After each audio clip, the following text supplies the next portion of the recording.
สบายดีท่านผู้ชมมาพบกันอีกแล้วกับข้าพเจ้าพรประเสริฐบุตรศรีดาหักและรายการภาษาลาวมื้อละคำรายการที่จะนำพาทุกท่านมาฮู้ถึงกกเข้าของภาษาลาวการนำไส้ภาษาลาวอย่างถูกต้องและมื้อนี้ข้าพเจ้าจะมานำเสนอคำว่าปุ้มซึ่งจะมีความหมายและการนำไส้ในภาษาลาวแนวใดนั้น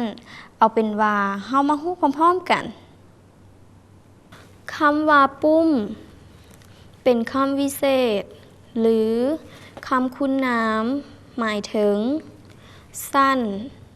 และใหญ่มนเป็นก้อนโฮมกันอยู่ตัวอย่างพวงกระแจของเจ้าจังแมนเป็นปุ้มงามคำว่าปุ้มถ้าเป็นคำกริยาหรือคำกรรมะ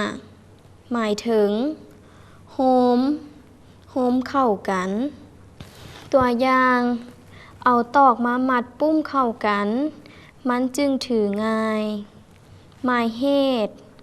ปุ้มลุมหมายถึงพร้อมเพียงกันสามัคคีกัน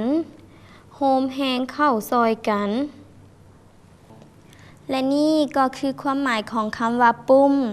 ซึ่งคัดจ้อนมาจากวจนานุกรมภาษาลาวฉบับเฮียบเฮียงโดยท่านดร.ทองคำออนมณีสอนท่านผู้ชม